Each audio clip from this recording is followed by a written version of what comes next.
আসসালামু আলাইকুম। কেমন আছো তোমরা সবাই? সবাইকে জানাই ঈদের অগ্রিম শুভেচ্ছা। আজকে আমি কি রান্না করলাম সেটাই তোমাদের সাথে শেয়ার করব। তো রমজান মাসে মাছ মাংসটা একটু বেশিই খাওয়া হয়। তো মাছ মাংস খেতে খেতে যারা বিরক্ত হয়ে গেছো তারা আমার মতো এরকম সাদামাটা রান্না করে খেও। আসলে সারাদিন রোজা রেখে ইফতারি করার পর প্রত্যেক দিন মাছ মাংস খেতে কিন্তু ভালো লাগে না। একটু শাকসবজি হলে কিন্তু খেতে ভালো লাগে। আসলে সবাই চেষ্টা করে সেহরির সময় একটু ভালো খাবার রাখতে, যাতে তৃপ্তি মিটিয়ে ভাত খেতে পারে। তো যতই চেষ্টা করুক সবার পক্ষে কিন্তু প্রত্যেক দিন ভালো খাবার খাওয়া সম্ভব না, বিশেষ করে আমাদের গ্রামের মানুষ। তো আজকে রোজা 16টা হয়ে গেছে। তো শুরু থেকে আজকে 16 রোজা পর্যন্ত কে কে রোজা রাখছো নিশ্চয়ই কমেন্ট করে জানাবা। আজকে আমি রান্না করার জন্য নিয়ে নিয়েছি সিম আলু আর হেঁচির শাক, কলার মুচড়া একসঙ্গে ভাজি করব। তো পুরো ভিডিওটা দেখার জন্য অনুরোধ রইল। তো প্রথমে আমি খ্যার দিয়ে চুলোটা ধরাই নিয়েছি। এক পাশে ভাত আর অন্য পাশে আমি তরকারি রান্না করব। তো চুলায় কড়াই বসাই দিয়ে দিলাম সয়াবিন তেল, পেঁয়াজ কুচি। এই কড়াইটায় আমি সিম আলু রান্না করব। তো পেঁয়াজটা হালকা একটু ভাজা হয়ে গেছে। এখন দিয়ে দিলাম কেটে রাখা পাকা টমেটো। তো টমেটোটা আমি তেলের সাথে একটু ভালোভাবে ভেজে নিব। তো এরকম গ্রামীণ দৃশ্য মাটির চুলায় রান্না করতে কার কার ভালো লাগে? তবে আমার কিন্তু রান্না করতে খুবই ভালো লাগে।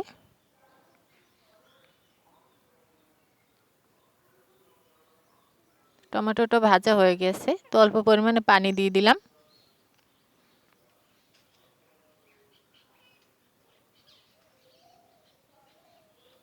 তো এখন দিয়ে দেবো হলুদ মরিচের গুঁড়ো আর লবণ দিয়ে খুব ভালোভাবে কষাই নিব, যাতে টমেটোটা একদম গলে যায়। তো আমার ভিডিওর কোনো অংশ যদি তোমাদের কাছে ভালো লাগে তাহলে চ্যানেলটা সাবস্ক্রাইব করে পাশে থেকো আর কমেন্ট করে জানাইও ভিডিওটা কেমন হয়েছে। আমি আসলে সবার মতো সাজিয়ে গুছিয়ে কথা বলতে পারি না, তবুও চেষ্টা করি। তো ভুল হলে তোমরা কমেন্ট করে জানিয়ে দিও, পরবর্তীতে সংশোধন করার চেষ্টা করব।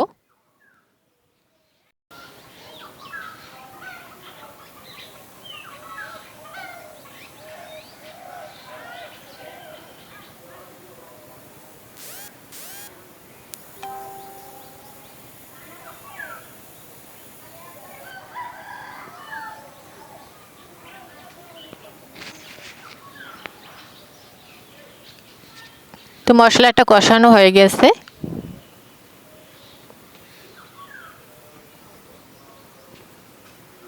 এখন ধুয়ে রাখা সিম আর আলুগুলো দিয়ে আবার একটু কষাই নিব।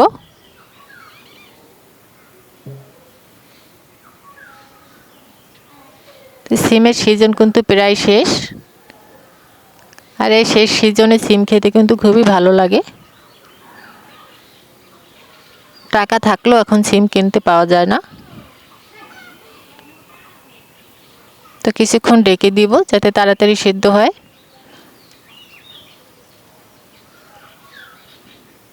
তো ঢাকনাটা তুলতেই দেখো সিমগুলো সিদ্ধ হয়ে গেছে।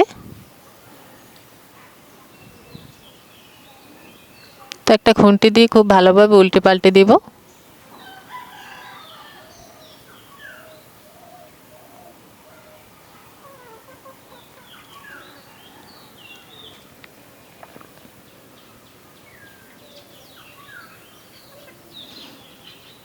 তো অনেকেই কমেন্ট করবা যে সিম রান্না এগুলো কি আবার শেখানো লাগে? আসলে আমি কাউকে শিখাচ্ছি না, শেখানোর মতো অভিজ্ঞতা আমার নেই। জাস্ট আমি কিভাবে রান্না করি সেটাই তোমাদের সাথে শেয়ার করি। আমি পরিমাণ মতো ঝোল দিয়ে দিছি। চুলার জালটা কমাই আমি কিছুক্ষণ জাল করে নিব। তো অন্যদিকে আমার ভাতটাও কিন্তু হয়ে গেছে। সিমের ঝোলটা টেনে গেছে, বেশি শুকনো শুকনো করব না। সিম রান্না শেষ। শাক ভাজি করার জন্য আমি চুলায় কড়াই বসাই দিয়ে দিলাম সয়াবিন তেল।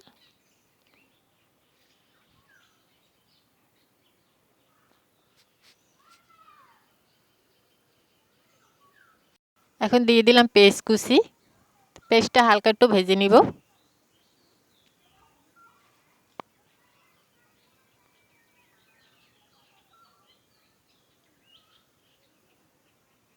এরপর ধুয়ে রাখা হেঁচি শাকগুলো দিয়ে দিলাম।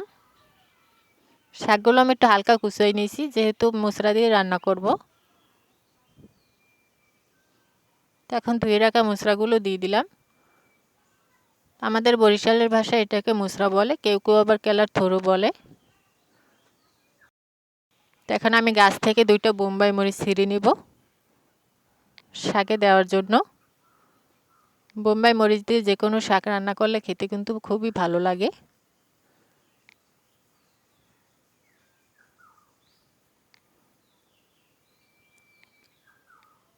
তো আমি সামান্য একটু হলুদ দিয়ে দিলাম, দিয়ে দিলাম লবণ।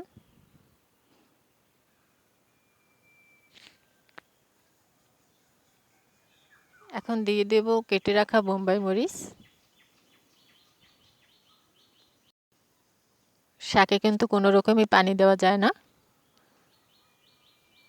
তো শাকটা আমি তেলের উপরই ভাজা ভাজা করব।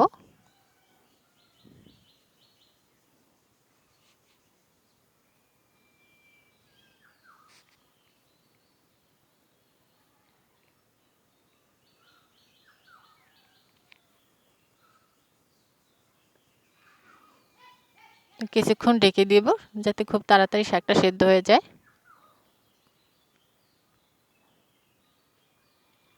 যে দেখো, শাক থেকে কিন্তু এমনি এমনি পানি বের হয়েছে। এখন চুলার জালটা কমাই আমি কিছুক্ষণ তেলের উপর নেড়ে নিব।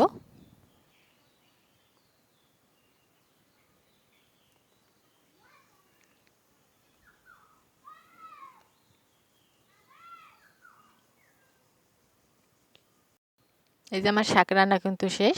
তো আজকের ভিডিওটা কেমন হয়েছে নিশ্চয়ই কমেন্ট করে জানাবা। খোদা হাফেজ।